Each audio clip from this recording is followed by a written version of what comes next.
Assalamualaikum warahmatullahi wabarakatuh. Kami dari kelompok 1 yang beranggotakan Eka Murdianti dengan NIM 009, Sukia Saida dengan NIM 011, Nunung Yulianti dengan NIM 021, Dian Astuti dengan NIM 027, dan Rehan Iqbal Fauzi dengan NIM 099. Di sini kami akan mempresentasikan mengenai analisis laba. Laba sendiri merupakan keuntungan yang didapatkan perusahaan setelah dikurangi biaya yang terkait dengan produksi dan operasional penjualannya. Laba yang diperoleh perusahaan itu akan digunakan untuk kepentingan oleh pemilik dan manajemen. Laba sendiri akan digunakan untuk meningkatkan kesejahteraan pemilik dan karyawan atas jasa yang diperolehnya. Selain itu, laba juga digunakan sebagai penambah modal. Selanjutnya ada macam-macam laba, itu ada dua, laba bersih atau net profit dan laba kotor atau gross profit. Laba bersih atau net profit merupakan laba yang didapatkan sesudah mengurangi biaya-biaya yang menjadi beban perusahaan pada suatu periode tertentu terpajak. Sedangkan laba kotor atau gross profit merupakan laba yang didapatkan sebelum dikurangi biaya-biaya yang menjadi beban perusahaan tersebut. Penyebab besar kecilnya perolehan laba kotor yang didapat setiap periode perlu dilakukan analisis lebih lanjut. Penting untuk mengetahui dan memahami penyebab terjadinya perolehan laba kotor tersebut. Kemudian digunakan untuk memutuskan apa yang harus dilakukan ke depan. Berikutnya yaitu analisis laba kotor. Analisis laba kotor adalah analisis yang digunakan untuk mengetahui jumlah laba kotor dari periode ke periode lainnya, serta sebab-sebab berubahnya laba kotor tersebut antara 2 atau lebih periode. Data yang diperlukan untuk menganalisis laba kotor itu ada 3. Yang pertama, target yang telah ditetapkan, yaitu jumlah angka atau persentase laba yang telah ditetapkan manajemen sebelumnya. Yang kedua, pencapaian hasil laba periode tersebut, yaitu laba aktual yang diperoleh pada periode ini. Yang ketiga, laba pada beberapa periode sebelumnya, yaitu perolehan laba beberapa periode yang lalu lebih dari satu periode ke belakang. Baik, selanjutnya yaitu mengenai faktor-faktor yang mempengaruhi laba kotor.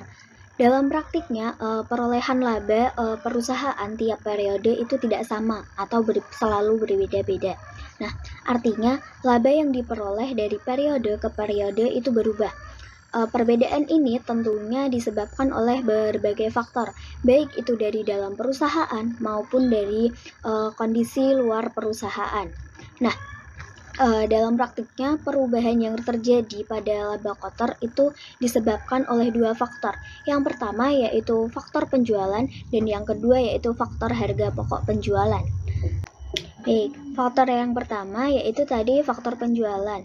Nah, penjualan itu maksudnya adalah jumlah omset barang atau jasa yang dijual, baik itu dalam unit ataupun dalam rupiah. Besar kecilnya penjualan ini itu penting bagi perusahaan sebagai data awal dalam melakukan sebuah analisis.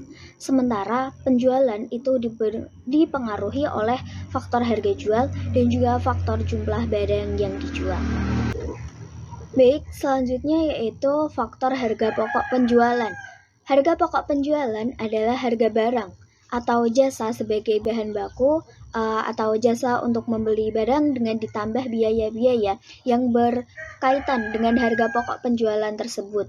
Nah, harga pokok penjualan ini itu penting sebagai dasar untuk menentukan harga jual ke konsumen nantinya. Harga pokok penjualan itu dipengaruhi oleh harga pokok rata-rata dan juga jumlah barang yang dijual. Berikutnya yaitu mengenai manfaat analisis laba kotor. Nah, analisis laba kotor ini kan merupakan salah satu kegiatan yang sangat penting bagi manajemen guna mengambil keputusan untuk masa sekarang dan juga yang akan datang. Artinya, analisis laba kotor itu akan banyak membantu manajemen dalam melakukan tindakan-tindakan apa yang akan diambil ke depan dengan kondisi yang terjadi sekarang, atau untuk mengevaluasi apa penyebab turun atau naiknya laba kotor tersebut sehingga target itu dapat tercapai. Nah, dengan demikian analisis laba kotor itu kan memberi manfaat yang cukup banyak bagi pihak manajemen. Secara umum, manfaat analisis laba kotor itu ada 6. Yang pertama yaitu mengetahui penyebab turunnya harga, yang kedua yaitu mengetahui penyebab naiknya harga, yang ketiga yaitu mengetahui penyebab naik dan juga turunnya harga pokok penjualan, yang keempat yaitu bentuk pertanggungjawaban bagian penjualan, produksi, atau turun dan naiknya harga pokok penjualan, yang kelima yaitu alat ukur untuk menilai kinerja manajemen dalam suatu periode. Yang keenam yaitu bahan kebijakan manajemen di masa depan dengan mencermati kegagalan ataupun kesuksesan pencapaian laba kotor sebelumnya. Selanjutnya yaitu mengenai perencanaan laba kotor. Membuat rencana laba suatu perusahaan merupakan kewajiban yang harus dilakukan sebelum suatu kegiatan itu dijalankan. Dalam membuat rencana laba, perusahaan perlu terlebih dahulu menentukan atau menganggarkan target laba yang ingin dicapai.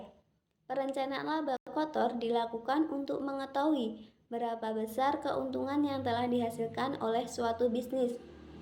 Di sisi lain, mengetahui laba kotor juga penting untuk dilakukan karena menjadi dasar menghitung keuntungan bersih. Selanjutnya yaitu dalam perhitungan jenis laba, tentunya terdapat sejumlah faktor yang mampu mempengaruhinya. Nah, antara lain yang pertama ada volume penjualan tahun sebelumnya atau berubahnya jumlah kuantitas atau volume barang yang dijual.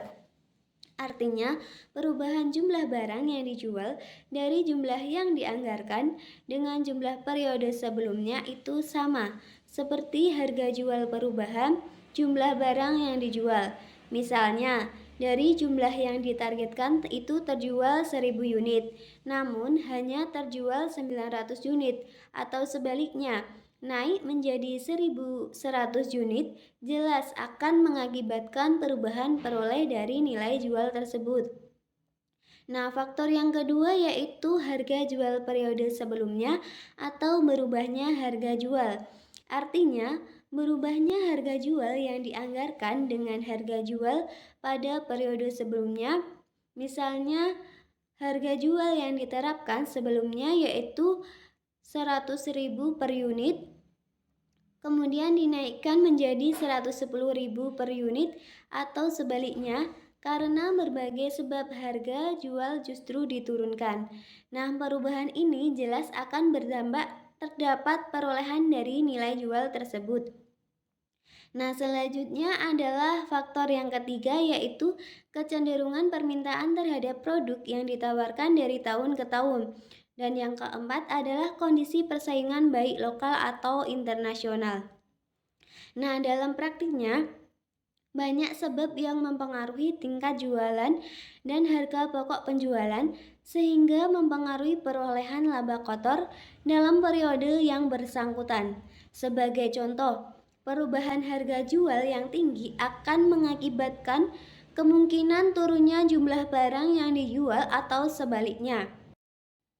Nah, selanjutnya yaitu faktor yang kelima adalah kecenderungan inflasi secara umum. Faktor yang keenam, kondisi perekonomian pemerintah dan masyarakat. Sehingga dapat dikatakan fungsi alokasi pemerintah dalam perekonomian adalah mengusahakan agar alokasi sumber-sumber ekonomi dapat dilaksanakan secara efisien. Contoh nyata dari pemberlakuan peran alokasi atau produsen adalah menyediakan fasilitas penerangan, sarana prasarana jalan, jembatan, dan lain-lain. Nah, faktor yang ketujuh adalah kecenderungan perubahan selera masyarakat. Selera konsumen mempunyai pengaruh yang cukup besar terhadap keinginan masyarakat untuk membeli barang-barang atau jasa-jasa.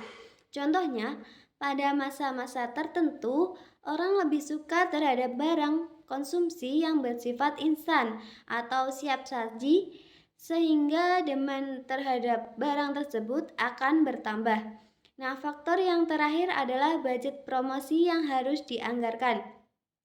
Biaya atau anggaran promosi ditentukan perusahaan dengan cara menjumlahkan seluruh biaya yang dikeluarkan perusahaan selama melaksanakan promosi produk atau layanannya. Biaya tersebut sendiri masuk dalam bagian dari anggaran pemasaran. Selanjutnya saya akan menjelaskan mengenai contoh analisis laba kotor. Nah, kelompok kami itu mencontohkan yaitu PT Ahai Tbk memiliki laporan laba rugi tahun 2011 dan 2012. Mohon maaf, itu dalam PPT seharusnya 2011 dan 2012. Nah, serta memiliki harga jual persatuan sebagai berikut. Komponen pertama itu penjualan bersih. Pada tahun 2011 itu sebesar Rp100.000, lalu pada tahun 2012 sebesar Rp165.000. Nah, harga pokok penjualan yaitu pada tahun 2011 sebesar Rp75.000, lalu 2012 sebesar Rp110.000. Nah, laba kotor pada tahun 2011 sebesar Rp25.000, 2012 sebesar Rp50.000. Nah, jumlah barang yang dijual pada tahun 2011 yaitu sebesar 1.000 unit, lalu pada tahun 2012 yaitu sebesar 1.100 unit.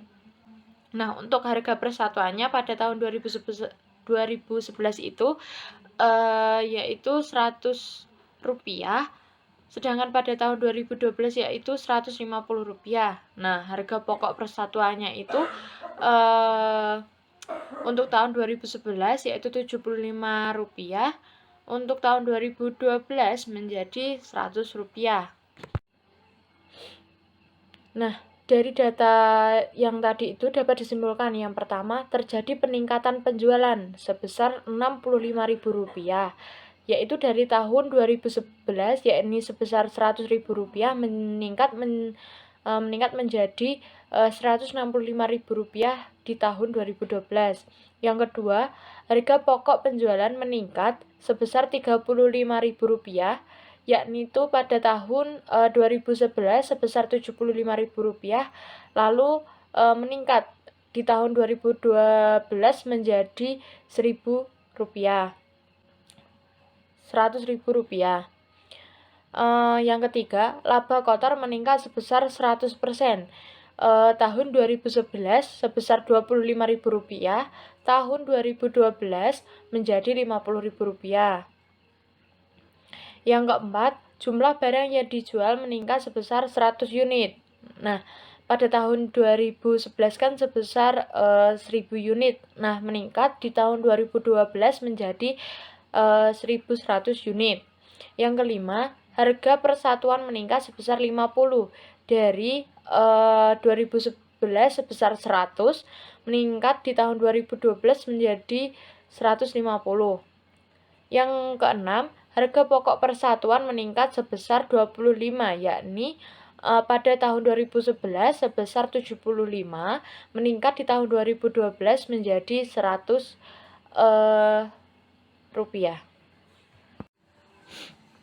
Selanjutnya, langkah dalam menganalisis. Yang pertama itu membuat tabel perubahan. Nah, dari komponen-komponen data yang dijelaskan di awal, disebutkan di awal tadi, dilakukan perubahan. Apakah mengalami kenaikan atau mengalami penurunan. Nah, untuk komponen yang pertama itu penjualan bersih. Nah, penjualan bersih ini mengalami kenaikan sebesar Rp65.000.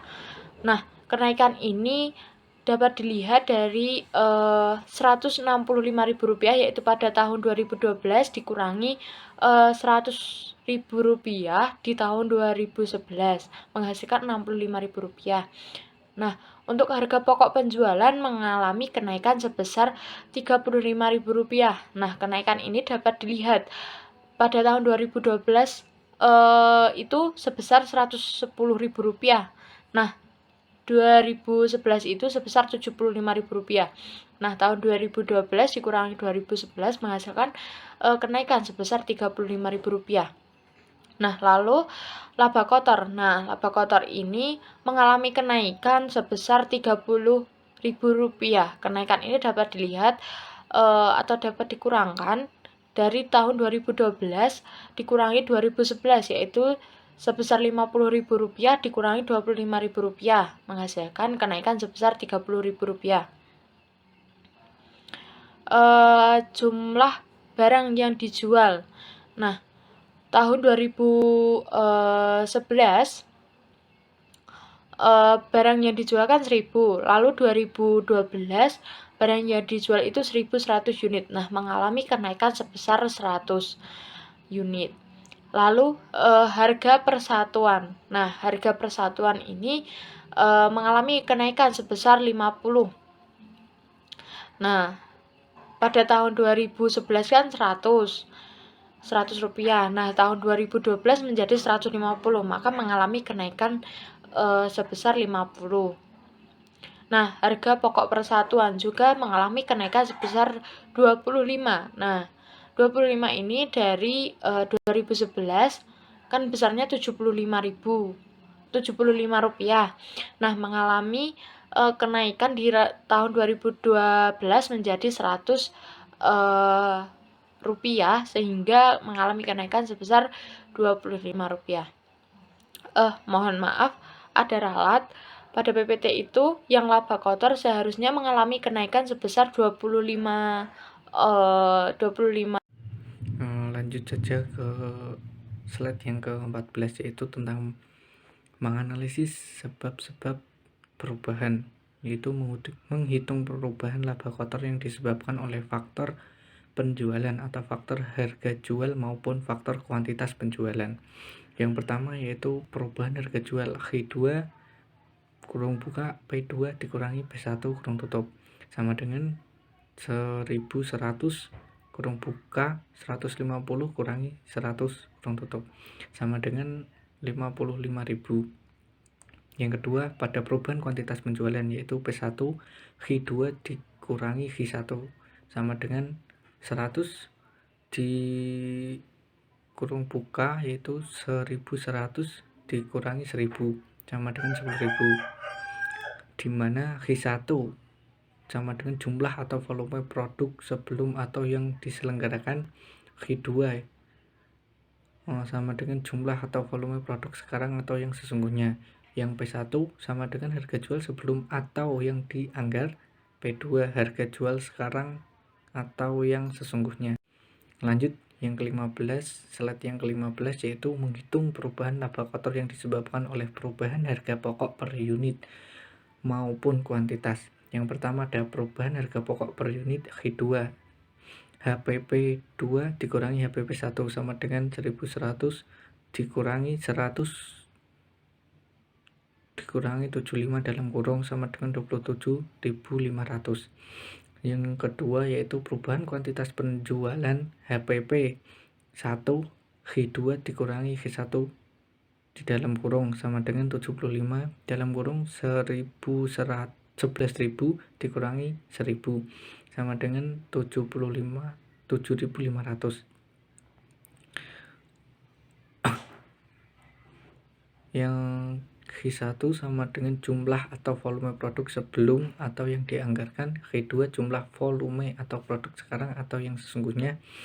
Yang HPP 1 sama dengan harga pokok per unit sebelum atau yang dianggar, HPP 2 harga pokok per unit sekarang atau yang sesungguhnya. Kita lanjut lagi untuk yang slide ke-16.